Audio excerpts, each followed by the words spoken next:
Hello and welcome to another video by Day Night Gaming. In this video, I'll be sharing some tips for new players that are trying out tanking for the first time in the MMORPG known as Final Fantasy XIV.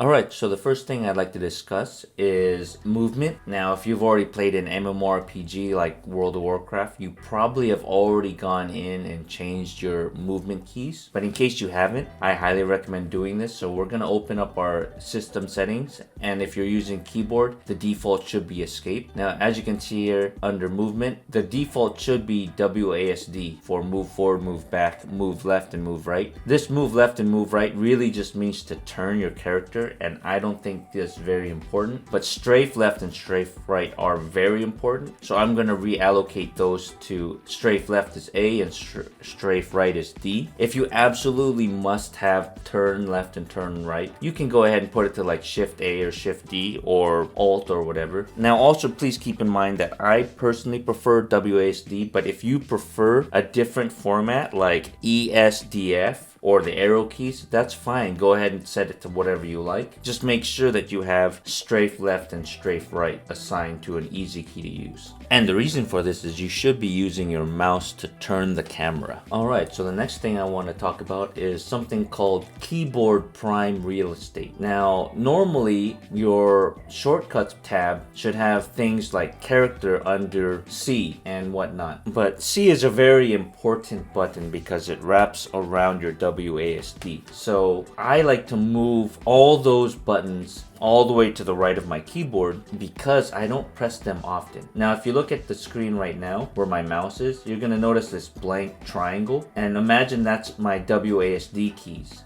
And wrapped around it is Q, E, R, F, as well as Z, X, C, V, etc. And of course above it is 1, 2, 3, 4. These are prime real estate keys, and we want to assign those very specifically to our hotbar. So any key that's in that area that is used for things that I'm not going to be pressing during combat, I want to move them far away from that and move them to the right. So we're going to take those shortcuts and move everything to the right so that they're out of the way of our prime real estate. And then later on we're going to assign them to our hotbar. So here we go, we're in our hotbar.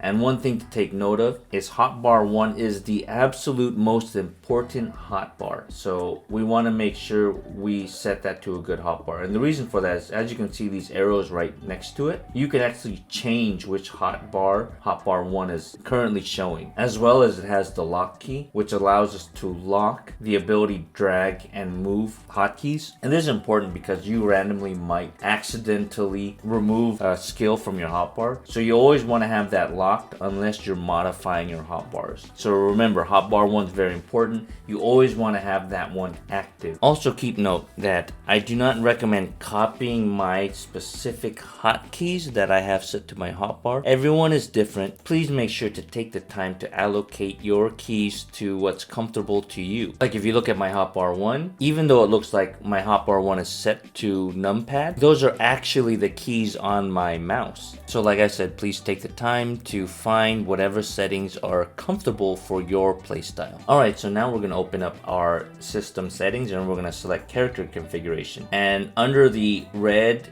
box on the left with the yellow arrows, we're going to select the general tab. And we're going to go over movement settings. So there are two different types, standard type and legacy type. And please experiment with both of them and see which one you prefer. Now, I personally like standard type. And what that is when you walk backwards or you hit the S key, you will literally walk backwards. But if you use legacy type, if you hit S and try to go backwards, instead your character will turn around. And because of that, instead of walking, they will just do their normal movement. And then if you hit W after that, they will turn around again using their normal movement speed. So I personally like standard type because I like to have the control of being able to slowly move my enemies backwards while I position. But it's up to you. Try both of them out and see which one fits your playstyle the best. But please keep in mind that legacy type does have the advantage of being able to move out of AoEs quicker if you do not know that they're coming in, because you will not walk when you try to move backwards. Alright, so after that, we're going to go into the target tab and we're going to try out target type. Once again, this all depends on your playstyle. I personally prefer type 2 cone, and that's because I've played a lot of MMOs in the past. And what this does is it tries to target things in a cone originating from the front of your character's looking direction. So as you can see here, my character is looking in that angle, and it's only gonna select these two striking dummies, and this one in the far left is not in my cone of view, so it won't select it. And it'll try to select the one nearest to the front of my character as the first one, and it will move out from there. So this personally gives me more control on what I'm going to target. Now type 1 is ignore depth. So this will target anything on your screen. So if you don't like to turn your camera often, this might be a good setting for you because it can grab anything on the screen without having to turn your camera. Now the problem that I have with this is when you have multiple enemies on the screen, it's very hard to pick the one you want, especially if there's like 7 or 8 more targets, which can happen at times. So I like to have cone because I like to have the limited amount of things that I have to tab through. It's up to you. Try both of them and see which one you like. So as you can see here, with cone, it only selects the ones in my field of view. I can turn my camera if I need to target that one in the far left, and then I can finally target it. So depends on your playstyle. But please keep in mind that if you do decide to go with cone, there is much more camera work that's needed in order to target things in your periphery. So now we're going to go back into character configuration. We're going to skip the filters tab and jump straight to the character tab. Now I want to take note the very important thing, and that's battle effect settings. For your own, you want to make sure you have show all so that you can see whatever attack or ability you're doing. It's very good to have that visual representation. But for party, definitely you don't want to have show all. And same thing with others. Both of those are going to have too much information overload, and it's going to be hard to dictate what's happening in the battlefield if you have all these effects that are blinding you or obfuscating your view. So you want to have them at least at show limited and possibly at show none. Now if I'm tanking, I personally like to have show none, and when I'm either doing DPS or healing, I'll go in and I'll manually switch it to show limited, but that's up to you. If you're a type of player that likes to set it and forget it, just go with show limited, and then you never have to worry about anything else. But the reason why I personally like to set show none is, once again, as a tank, I really need to see the most information on the battlefield as possible, and I want to limit as much battlefield clutter as possible so I can see every attack that the enemy will do. But like I keep saying, it's all personal preference. Find out what matches your playstyle best. Alright, so now I want to move into the final tab, and that's mouse. And it's very important that you have zoom camera in and zoom camera out set to one of these mouse wheel settings. And the reason for this is, as a tank, you want to be fully zoomed out whenever you're tanking, because you want to have the maximum information that you can observe about the battlefield. And if possible, you might need to pick up any enemies that might spawn or might be attacking the rest of your party. But please remember, as a tank, you do dictate the flow of battle, so you need to see things oncoming, any attacks that might happen.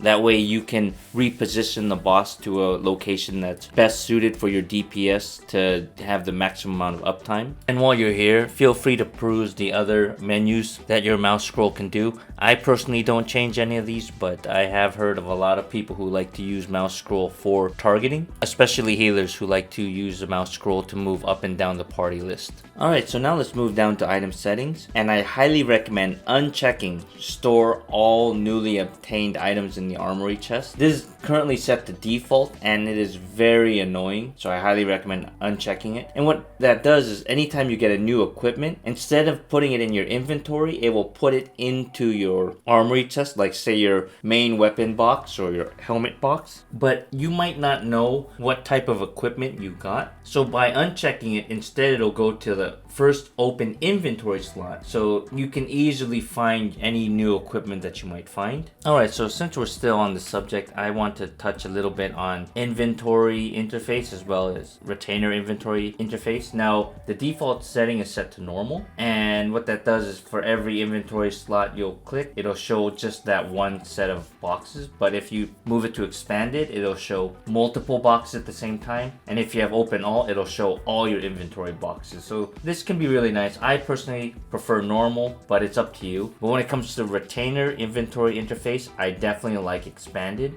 because when it comes to my retainers, I don't always look at their inventory, so I do not generally know what they are holding and where it is. But once again, this is all personal preference. Play around with it and see which option suits you best. So now I'd like to talk about a very important setting. So we're going to go into UI settings, and we're going to go to the second tab on the top, and that is the HUD or the HUD. And you want to make sure you check hide duty list during instance duty. The default is set to uncheck, but you want to make sure you check it on. And this will remove your quest while you're inside a dungeon or a raid, because you don't need to have that type of information clogging up your battlefield screen. So make sure that's checked on, hide duty list during instance duty. Very important, very good option to make sure you have, okay? Aside from that, I want you to scroll all the way to the bottom and check the last one, which is displays target's remaining HP percentage. This is also very important. So unlike the other previous settings where I always say that it's personal preference, this I believe is almost a requirement for a tank. And the reason for this is because monster AI works a very specific way, and sometimes bosses will act a different way depending on the HP percentage that they're at, or there might be a phase change. And as a tank, you need to be able to control the flow of battle at any given time, so you need to have the information readily available for you.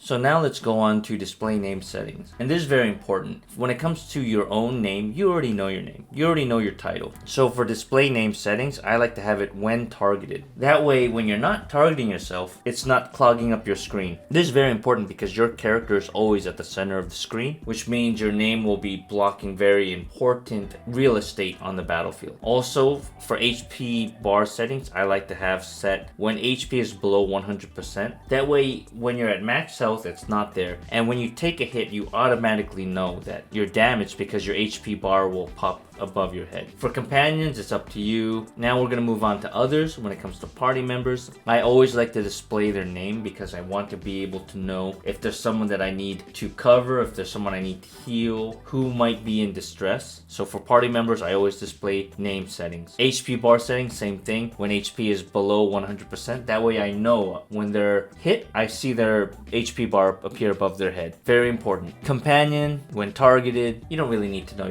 their companion's names. Pet display, same thing. When targeted, you don't need to know the name of their pets, and if you do want to know it, you can just click it and then you can find out. Alliance members, it's up to you.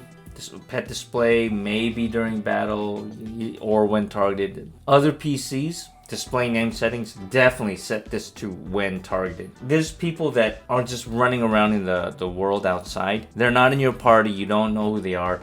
You don't need to have their name cluttering up the screen, especially if you're in a highly populated area. Now we're going to go to NPCs. We're going to move all the way down to the bottom. Minions, display name settings, same thing when targeted. If you want to know what their names of their minions are, you can click them and find out, but that's information that's going to clog up your screen. As always, there's personal preference, so play around with these settings, see which ones match your personal preference best. Alright, so now I want to discuss hotbar settings. So at the top, you'll notice there's a checkbox for hide unassigned slots. When you're configuring your hotbars and you're dragging your abilities into them, you want to make sure it's unchecked. But once you have your hotbars all set, you want to check hide assigned slots. That way the empty boxes disappear, and that's so they don't obfuscate the battlefield, so you can see any enemy attack that might be coming out. Also, display hotbar numbers, is up to you. I don't really need to know what hotbar numbers are, but if you are using enable hotbar cycling, you want both of these checked so that you can see which number your hotbar 1 is currently assigned to. So it's up to you if you actually use cycling or not. Alright, now that you've got all of that set, also keep note that you can change the shape of your hotbars. They're normally set by 12 by 1, so that's one long strip. I personally prefer 3 by 4 for many of my hotbars, but you know, just play around, see which works best for you. Everyone's different, so everyone's play styles may differ, of course, but like I said, I prefer 3 by 4s for a lot of things, so just, you know, play around, see what shapes you like. After that, I want to discuss sharing. So we're going to go to the sharing tab, and as you can see here, I have shared hotbar 9 and 10. So no matter what class I swap to, hotbar 9 and 10 will always stay the same. I have not shared hotbar 1 through 8. So whenever I change classes, all my hotbars 1 through 8 will change to that class's specific hotbars. So it's very helpful to have at least 2 shared hotbars. I know some people run 3, but definitely you want to unshare at least 5 hotbars. You're most likely going to use at least 5 hotbars per job. Now, if you're wondering how I quickly change jobs really quickly, open up your character panel. Underneath classes and jobs, you'll see 3 buttons, the middle one being glamour plate and the right one being gear set list. So go ahead and click gear set list. If you do not have this button yet, just proceed through the MSQ a bit more and it'll eventually unlock. Then we're going to hit plus on this new pop-up, and as you can see here, I've created a new set list. You can display what gear it's currently using. You can move the set up and down the list. You can link to a glamour plate, which is really nice for fashion, as you can see here. You can change the set name, so we're going to change it to Paladin. Let's change it to Paladin. There we go. Okay, and then if you want, you can delete the set list. So we're going to go and delete that now. Whatever one we want, we're going to click, drag, and drop into our shared hot list. And as you can see here, we can quickly change between jobs by using our shared hotbar list. So next I want to talk about actions and traits. So actions are the actions that are specifically for your class. Role are for all the actions of your specific role. So as a tank, it's Paladin, Warrior, Dark Knight, and Gunbreaker at this time. And general is just actions that are generally for all classes, so like sprint, teleport return, and limit break. Now on limit break, it's very important to note that you don't want to accidentally press this button, so you want it to be on a hotbar that doesn't actually have a hotkey assigned to it, because there's only a few fights in this game that you actually press that button, and if it's assigned for that type of fight, then you can definitely click the button because you'll have time to prep for it. It's not something that's just going to happen out of nowhere. Now for actions, it's very important to find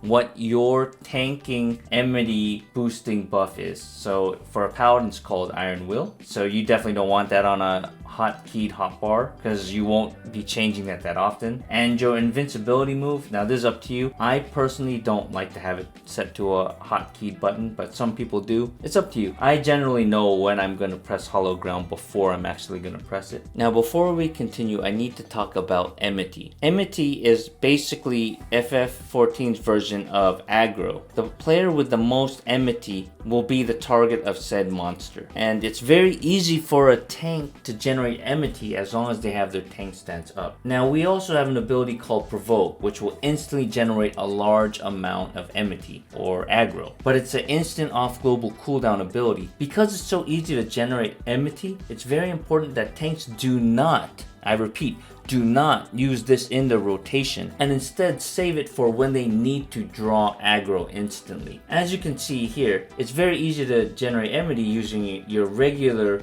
rotation or your regular attacks. But because they have a GCD timer, you cannot activate quickly another ability until your global cooldown is reset. So in between this time, you can use Provoke and it'll instantly shoot a large amount of enmity. So you want to save this for when you actually need it. Times that you might want to consider using it is when you're doing a tank swap with another tank and you need to quickly trade aggro. The other tank can use Provoke to quickly grab the aggro, and you as the current tank can use Shirk to reduce your aggro. Another thing that you could use Provoke for is if there's an ad monster that just popped up, or there's something in a pack of enemies that you don't have aggro on, but you're in global cooldown, you can use Provoke to quickly grab that other enemy. Very important. Very important. And like I said, Shirk is a way to reduce your enmity if you need to during a tank swap. Regardless of playstyle, regardless of personal preference, this is very important. Do not use Provoke in your rotation. Instead, save it for when you need it. I honestly cannot stress this enough. Now, the first thing you do when you enter a dungeon is to please make sure that you have your tank stance on. In this case, as a paladin, I'm going to activate Iron Will. And always make this a habit of always checking this every time you enter an instance, because if you level sync down, you will automatically lose your tank stance even if you had it activated before you entered the dungeon. Now, if you look at the party bar, next to the HP bars of each one of your party members, you'll see these colored symbols.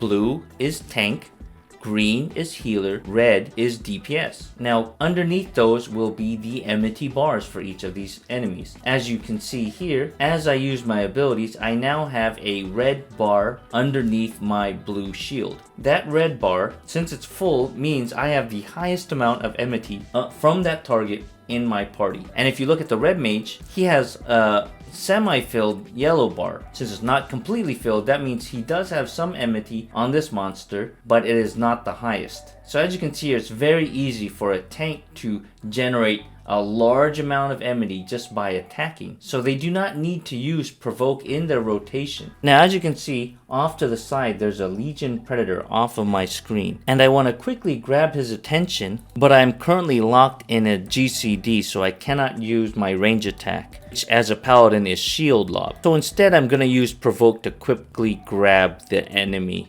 And this is because it is off the global cooldown. And because of that, it also doesn't interrupt my combo, so I can continue to combo my attacks, keeping the combat fast paced. Now I'm going to show you an example of tank swapping. As you can see here, I currently have the highest amount of enmity. In fact, my bar is fully red, and the off tank currently has 0 enmity, or near close to it. And then he's going to use Provoke and instantly jump to a red bar, with mine just a little bit less. Then I'm going to use Shirk onto him to give him an even higher lead. So now he has much more enmity than I do. And we have officially tank swapped the boss. So I just showed you an example where another tank will use Provoke to grab the enmity of a monster from the current tank. Now I'm going to show you what it looks like from the point of view of someone using Provoke to grab the attention. So I'm now going to take the attention back from the tank. As you can see there, I just used Provoke, and now I have the attention of the monster, and we officially tank swap back to the main tank. So now I'm going to show you another situation where you might use Provoke, and that's when an add or an extra monster enters the battlefield. So if you look at this example, a ghost is about to appear on the screen, and I'm going to quickly grab it with Provoke while still doing my regular combo.